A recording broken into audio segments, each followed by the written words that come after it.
할렐루야. 오늘은 금요 말씀을 기도함으로 시작하도록 하겠습니다. 잠깐 기도하겠습니다. 하나님 우리 아버지, 혼란하고 또 어지러운 세상 중에 저희를 택하여 주시사 하나님의 나라를 소망하게 하시고 예수님 의지하면서 세상을 이기고 살아가도록 인도하심을 은혜 생각할 때 너무도 감사옵나이다.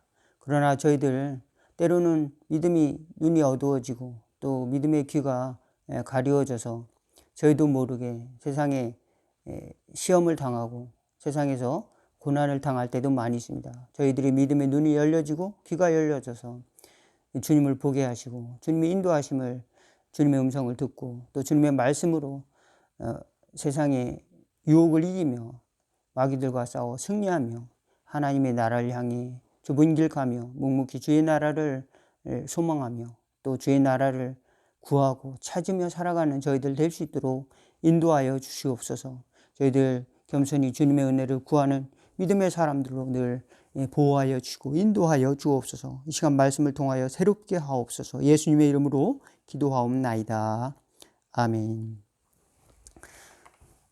오늘 함께 은혜 나누실 말씀은 마태복음 23장 23절인데요. 제가 잠깐 봉독해 올리겠습니다.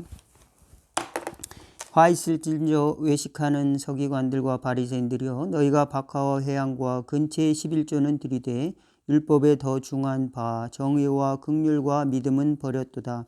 그러나 이것도 행하고 저것도 버리지 말아야 할지니라. 아멘.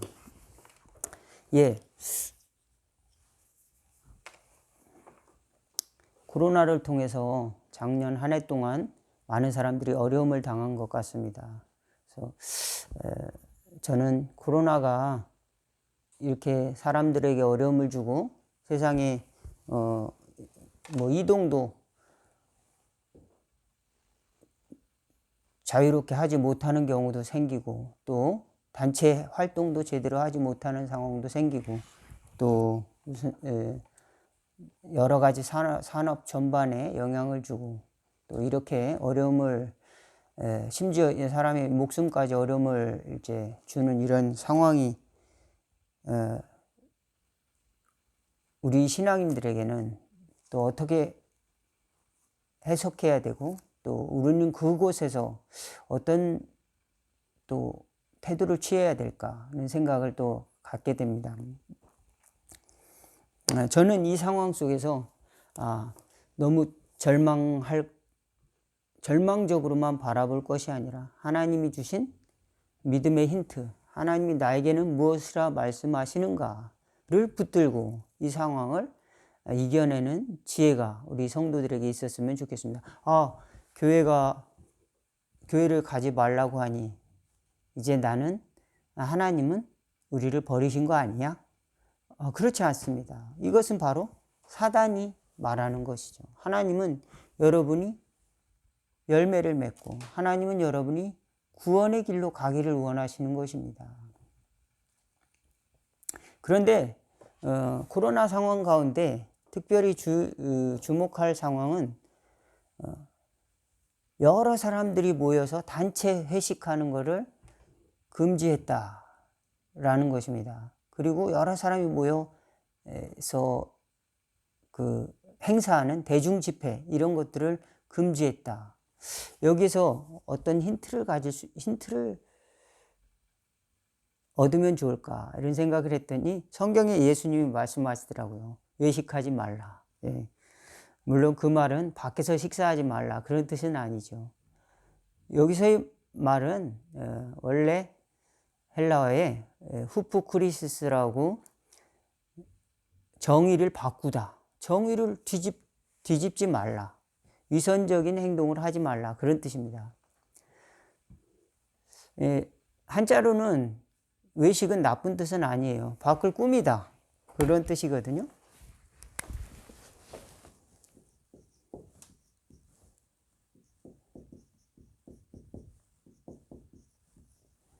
이것이 이제 꾸미다라는 것인데 밖에서 식사하라는 것이 아니라 이제 밖을 꾸미는데 예수님은 거짓으로 악용하는 거죠. 위선을 말하는 것입니다. 위선. 정확한 표현은 위선. 본래의 말은 정의를 바꾸는 것, 뒤집는 것이죠. 정의를 뒤집는 걸 예수님이 가장 싫어하는 겁니다. 정의는 명명백백한 것인데 정의라고 하는 것은 곧 하나님의 속성입니다. 정의라고 하는 것은 하나님이 내려주신 명명백백한 것이 바로 정의인 것입니다. 그리고 마땅한 것이 정의인 것입니다. 그런데 그것을 바꾼다. 임의로 자기가 재판장인 것처럼 바꾼다. 라고 하는 건 예수님이 가장 싫어하는 것이라고 하는 겁니다. 바리새인들과 서기관은 법을 연구하는 사람인데 예수님께 집요하게 당신은 법을 잘 지키느냐, 이 법은 맞느냐 틀리냐 이렇게 물어보는 것이 복음서에 몇 군데가 있습니다. 그런데 그들이 예수님께 법을 가지고 따진 것은 이제 세금을 내는 문제, 또 결혼에 관한 문제, 또 음행에 관한 문제, 또 그래서 음행한 여자를 법에 의하면 죽이라고 그랬는데 예수님은 어떻게 이야기하겠습니까? 이런 이야기죠. 예수님은 그 법을 우리에게 가르쳐 주셨는데 바리새인들과 서기관들은 하나님이 주신 그 법을 악용했다는 겁니다. 그런데 그 법의 정신을 예수님은 우리에게 가르쳐 주시는 겁니다. 저는 법은 잘 모르는데 성경에 나와 있는 법이 굉장히 우리에게 합당하고 중요한 법을 가리키더라고요. 그래서 법을 연구하시는 분들은 꼭 성경을 많이 보셨으면 하는 희망입니다. 하여간 성경에서는 이 하나님의 법, 최고의 법에 대해서 또 이야기를 하고 있죠. 또 죄가 많은 곳에 법이 더해졌다고 이야기하고 있습니다. 예수님은 그 바리새인들과 서기관들이 법을 이야기하면서 우리는 법을 지켰기 때문에 의로운 자다라고 주장하는 것을 너희들은 위선자들이다. 너희들이 그 11조도 내고 회양과 근채와 박하의 11조, 그것은 오늘날로 말하면은 약용식물입니다. 한마디로 말하면은 무슨 채소, 향신료 종류인데 그것의 10분의 1도 드리면서 그 중에서 더 중요한 법, 의와 인과 신, 그것을 버렸다. 그러니까 신실함과 자비와 하나님의 정의, justice, 그것을 버렸다라고 하는 겁니다. 그것을 바꿨다. 하나님의 정의, justice를 바꿨다. 그것을 지적하는 겁니다. 그래서 예수님은 11조를 내는 것도 중요하지만 그것보다 더 위의 법은 하나님이 이 의와 인과 신이라는 겁니다. 그러면은 세상 사람들에도 법이 있는데 그 법을 보면은 법을 적용할 때 이런 그 기준을 쓴다고 합니다. 상위법이 있고 하위법이 있는데 그 중에서 상위법이 우선이라는 겁니다. 무슨 말이냐면은 헌법이 있고 민법이 있으면은 헌법이 우선이라는 것이죠. 그리고 일반법과 특별법이 있는데 그 중에서는 특별법이 우선이라고 합니다. 요거는 상대적인 개념이라 이제 어떤 것은 특별법이 어떤 것은 일반법이냐 이게 아니라 요거와 요거에 비교했을 때 이것이 특별법에 보다 특별하다면 특별법이다 이렇게 이야기를 하는 것이죠. 두 문제에 대해서. 신법과 구법은 쉽게 알겠죠. 우리가 쉽게 말하면 이것은 신약, 이거는 구약일 수 있습니다. 예? 이거는 정의, 의와 인과 신, 믿음, 자비, 예. 하나님의 의. 또 상위법은 뭡니까? 사랑이죠. 요건 십계명? 이런 거 쉽게 이야기하면은 하나님의 법은 이런 것이죠. 예, 하나님의 법도 동일하게 적용될 것 같습니다. 여기 이렇게 우리가 사회생활하는 그 법에도 보면은 이런 것들이 원칙으로 정해져 있는데 비슷해요. 보니까. 그런데 그 법을 연구하는 그 성경의 사람들이, 성경에 있는 사람 예수님께 가장 큰 계명이 무엇입니까? 가장 큰 계명이 무엇입니까? 그럼 율법에 무엇이라고 기록되었느냐? 예, 10계명에 뭐 다른 신을 내게 있게 말지니라, 우상을 섬기지 말라, 또 하나님 이름을 망령되이 일컫지 말라, 안식일을 지키라, 또 뭐 있잖아요. 그 다음에 부모를 공경하라. 5번째, 살인하지 말라, 간음하지 말라, 도둑질하지 말라, 거짓 증거하지 말라, 내 이웃집을 탐하지 말라.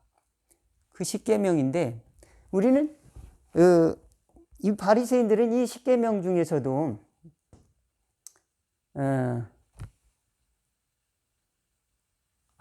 네 번째 계명인 안식일을 지키라. 이 10계명 중에서도 네 번째 계명인 안식일이 있습니다.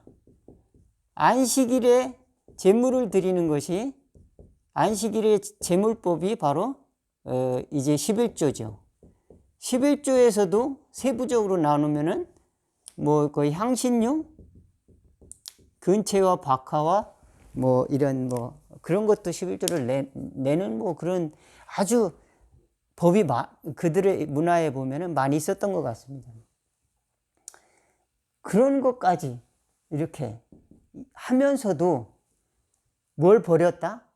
예, 하나님의 의, 사랑의 법, 요 가운데 하위법, 점점점 높은 법은 뭘까요? 예, 이 법이에요. 의와 자비와 믿음. 하나님의 의는 버렸다, 하나님의 자비는 버렸다, 하나님의 믿음은 버렸다, 예, 라고 하는 겁니다. 또 예수님은 오늘 말씀하니까 성령의 법, 아니 용서의 법이죠. 예수님 우리에게 주신 거는 용서와 또 자유, 또 해방, 성령, 마귀로부터, 죄로 인해서 죄에게서 해방되는 법, 성령의 법이죠. 또 용서의 법, 이런 법을 말씀하셨죠. 인자가 죄를 사하는 권세를 받았다. 예수님은 그렇게 선포를 하셨죠. 그러므로 새로운 법, 용서의 법을 만드시고 예수님은 그것을 선언하시고 또 그것을 이루셨습니다. 완성하셨습니다. 십자가에서. 예. 밖에서 식사하지 말라는 것 때문에 저는 예수님이 말씀하신 것을 다시 생각을 해보는 것입니다. 나는 다른 사람에게 보이려고 신앙생활 하지 않았는가? 보다 높은 하나님의 법을 잊고 살지 않았는가? 신명기 6장 5절을 보면 하나님을 마음과 뜻과 목숨을 다하여 사랑하라. 이것이 크고 첫째 되는 계명이요. 둘째도 그와 같으니 내 이웃을 내 몸과 같이 사랑하라. 사랑이 가장 큰 계명인데 그것을 잊어버리고 우리는 늘 살아가죠. 그래서 우리는 공평하게 사실 세상이 이루어졌으면 좋겠어요. 눈에는 눈, 이에는 이. 그런데 사실은 우리가 살아가면서 공평하게 이렇게 되지 않는 경우가 많습니다. 내가 한 것보다 적게 받든지 내가 하지도 않았는데도 많이 받는 그런 상황 속에서 많이 살고 있습니다. 그 속에서 우리가 나는 이걸 했기 때문에 의로운 자다, 나는 이걸 하지 않았기 때문에 죄인이 아니다, 의로운 자다, 이렇게 주장하는 것은 굉장히 성경적이지 않다. 예. 이 여기서 말하는 성경이 말하는 이 의와 인과시는 하나님의 법입니다. 그래서 당연한 거예요. 그리고 또한 하나님의 선물입니다. 누구에게나 적용하는 하나님의 법입니다. 비가 하늘에서 내리는 것처럼 하나님이 정의, 하나님의 자비, 또 하나님의 신실함, 그 하나님의 신실함. 네. 우리가 보통 그 사람 믿음이 좋아 하는 그 믿음하고 여기서 말하는 신은 조금 다를 수가 있습니다. 그것은 하나님의 신실함입니다. 하나님의 신실함. 그 사람은 믿음이 좋아. 교회 열심히 가니까. 우리는 하나님의 신실하심을 보지 못하고 어떤 사람이 그 사람은 열심히 해. 그러면 믿음이 좋아. 이렇게 판단할 수 있지만 하나님의 신실함은 또 다른 것입니다. 우리는 이것을 하나님의 신실하심을 구해야 되는 겁니다. 그리고 나는 열심히 봉사했는데 너는 왜 못하느냐. 나의 의를 자꾸 주장하면서 다른 사람을 정죄하기 시작하면은 그러면은 그것이 위선이 될 수 있다는 겁니다. 예수님이 싫어하는 것이 될 수가 있다는 겁니다. 그러니까 우리는 내가 어떤 것을 잘해서 어떤 것을 잘 못해서 죄인이 아니라 아담과 이후로 가인과 아벨 이후로 사람은 죄가 들어와서 어떤 것을 하지 않았더라도 우리는 죄의 본성을 가지고 있다는 것을 하나님께 고백하는 것이 회개입니다. 그렇습니다. 자연적인 인간은 하나님의 의를 찾지 않아요. 하나님의 의를 구하지 않아요. 육신의 안락을 구하고 육신의 평안을 구하고 자기 의를 구합니다. 자기가 사랑받기를 원하고 또 다른 사람을 배려하지 않습니다. 자연적인 인간이에요. 이기적인 인간입니다. 누가 너는 누구냐 그러면 나는 본질상 이기적인 인간이다. 여러분 어떤 사람은 저 사람 착한 목사야. 그렇지 않습니다. 저는 죄인이고 이기적인 사람이라는 것입니다. 그렇지만 제가 착할 조건은 무엇인가? 그것은 하나님이 은혜가 조금이라도 있었기 때문에 그것은 그렇게 어떻게 보이는 것 뿐이지. 그것이 또한 그렇게 열매를 맺게 되는 것은 또 다른 문제인 것입니다. 내가 가식적으로 할 수도 있는 것이고 또 내 의를 위해서 어떤 것을 할 수도 있는 것인데 그것은 참된 열매가 아니죠. 그래서 사도 바울은 빌립보서에 내가 너희들에게 원하는 것은 선물이 아니요 하나님이 너희에게 주시는 풍성한 열매를 맺게 하시기를 구한다. 그렇게 편지를 쓰고 있습니다. 그렇습니다. 여러분의 삶에 생명이 풍성하고 성령의 열매가 풍성하기를 사도 바울은 구한다. 그랬습니다. 그런데 어떤 사람들은 사도 바울을 비방하기도 했다는 것이죠. 저는 사람들을 현혹해서 이 재물을 뺏어가는 그런 사기꾼 아니야? 이렇게 사도 바울 비방하는 사람이 한 사람이라도 있을 것 같아서 나는 오히려 쉬지 않고 일해서 자비량 선교사가 되었다. 사도 바울은 철저했습니다. 자기 자신에 대해서 철저하고 비방하는 것에 대해서도 어쨌든 철저하게 방어를 하는 그런 사람이었습니다.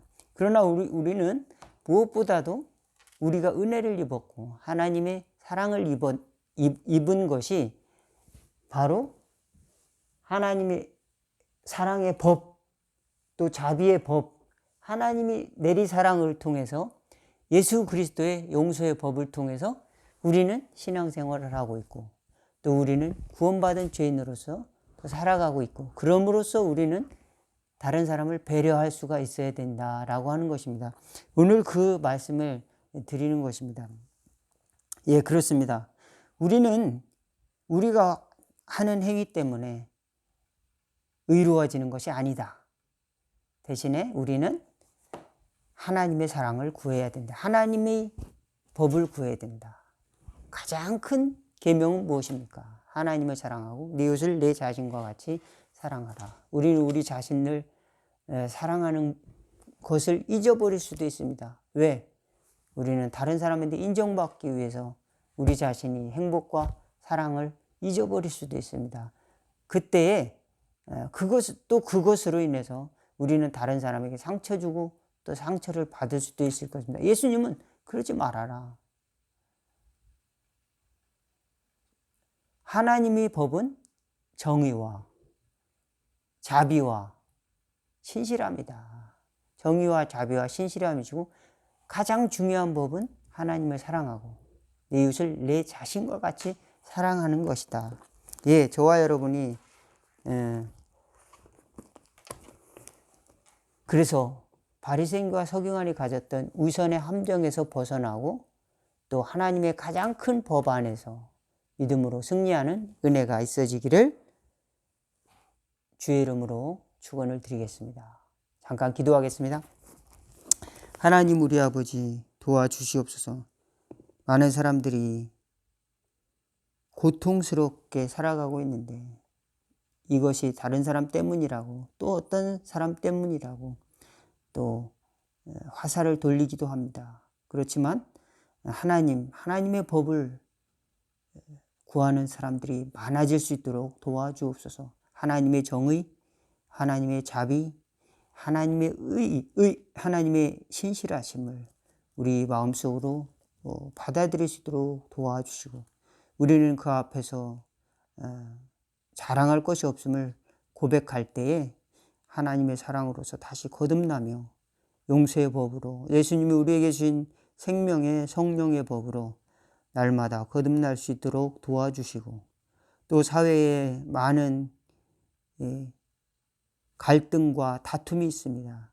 그 갈등과 다툼 속에서 우리는 배려할 줄 아는 그 사람의 입장에서 한 번 더 생각해 볼 줄 아는 지혜를 주시옵시고 또 하나님이 말씀하시는 것은 무엇일까 기도할 수 있는 그래서 하나님의 뜻을 구하고 찾고 두드리는 저희들 될 수 있도록 그 나라를 구하는 저희들 될 수 있도록 인도하여 주옵소서. 예수님의 이름으로 기도하옵나이다. 아멘. 예, 오늘 금요 말씀은 여기서 마치도록 하겠습니다. 감사합니다.